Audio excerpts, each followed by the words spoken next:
What is up, guys? You know what it is, my AFL fantasy team reveal. I finally decided to get this underway. I hope you're doing well. Hope your decisions have been completely made now and you're very happy with your team coming into the week of AFL round one.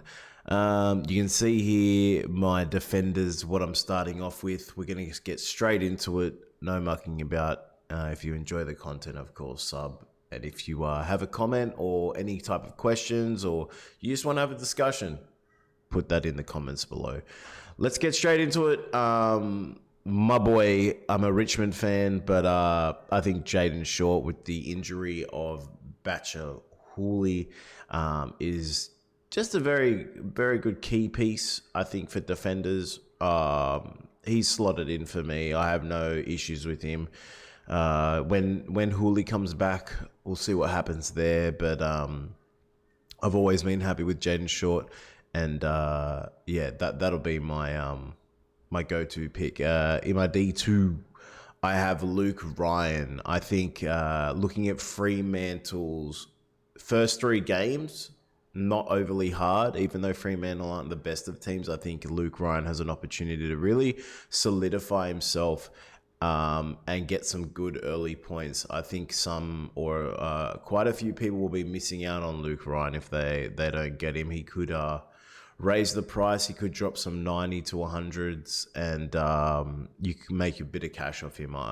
He's a personal favorite of mine. Not suggesting to go straight for him like I would with Hewitt. I think George Hewitt is a must-have for Carlton, especially with the injury, with Sam Walsh. So Luke Ryan, Jaden Short's personal favourites of mine. No Jake Lloyd. Yeah, I'm on and off with him. So yeah, I don't want to get into much of that. Jordan Britley, I think he's definitely priced unders. Also someone who I highly recommend for you to get in your defensive team.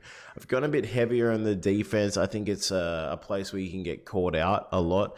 But still, I'm happy with my team completely. I've got Garrett and Will Kelly in the defenders of D5 and D6, but Charlie Dean and Will Gould could easily swap out for those. I'm just waiting on team lists and stuff like that and still looking up some stuff. So the rookies I have don't take into complete account of them actually sitting there. They could change in positions, but yeah. Midfield. I've got Jack Macrae, the boy. I think you really have to amp up on two Western Bulldogs players, I would say. For me, it's Macrae in the midfield, and I've got another special one in the forwards. Western Bulldogs have a very good first three games, although they are versus Melbourne. I just think Jack Macrae, man, he's just a ball magnet. We all know it.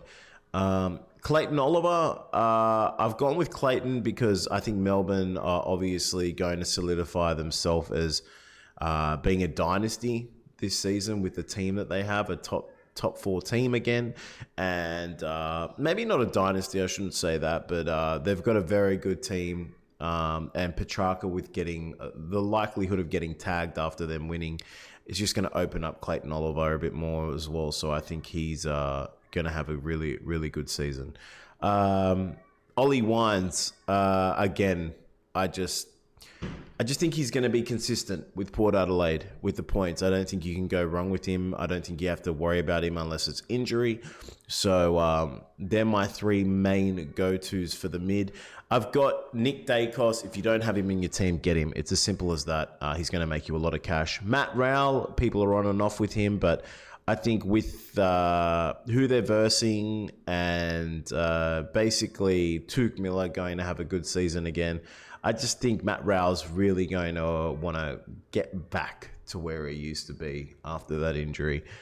Jason Horne-Francis, Josh Ward, Greg Clark. I think for memory, Josh Ward is the one that I'm still worried about. I think he may not perform well in points, so he might be coming out.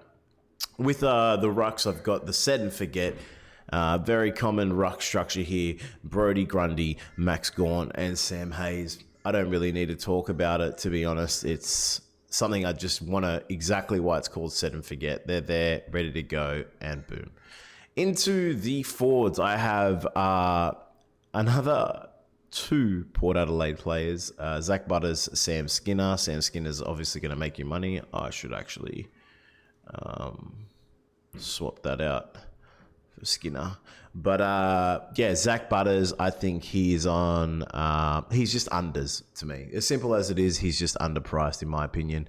I've got Cogs and Dunkley. Dunkley, I just think these two, McRae and Dunkley, they're your two top AFL fantasy go-getters. They're feeling harsh from last season. There's nothing worse than losing a grand final or a premiership final, and you're just more hungry. You're more hungry, and you see it all the time. So I'm expecting big things from Dunkley and McRae. Cogs is one of the ones I'm sort of worried about, to be honest with you. Yeah, I can tell you personally, I know for a fact that Cogs actually wanted to leave GWS and requested that if he isn't made captain, he's leaving the team. That type of stuff really annoys me. I know it's only a fantasy game, but are you playing with passion then? I think he's got a lot of action to bring this season and less talk. You know what I mean? And GWS, I think, were doing better towards the end of last season. Will they carry and continue the momentum?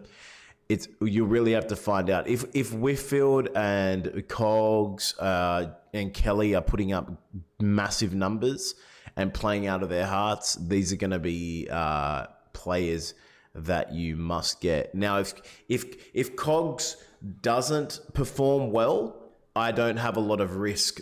I mean, sorry, my risk is less because he's underpriced at $6.95, and that's why I've gone with him instead of a Jake Kelly, instead of Kelly, instead of Lockie Whitfield, because if they do perform bad, if GWS don't perform up to the standards, then I'm buying something at a higher price and then I'm losing more. With Cogs, I don't think he's going to go under the $6.95 mark, and that's why I've put him into the team. Elijah Holland, Sam Skinner, you guys know Elijah Holland's a very popular pick. And then in my utility, I have Matt Crouch as my mid. Again, I've gone very heavy on my mids. I'm still a bit wary on the Crouch, but with me having $2,000 remaining, there's not a lot I can do. I still think he's going to make you money. He's most probably out of the whole team the one I'm most concerned about. My door's about to smash. Boom. Oh no. So yeah. Also, sorry, Taranto, just seeing him now. Man, yeah. It really is there more worth dropping Crouch to just a rookie player and putting a Cogs to a Taranto? Who knows? That is my team reveal, guys. I really hope you enjoyed the content. If there's any videos you wanted to see next, let me know. I wanted to thank you guys if you stayed to the end.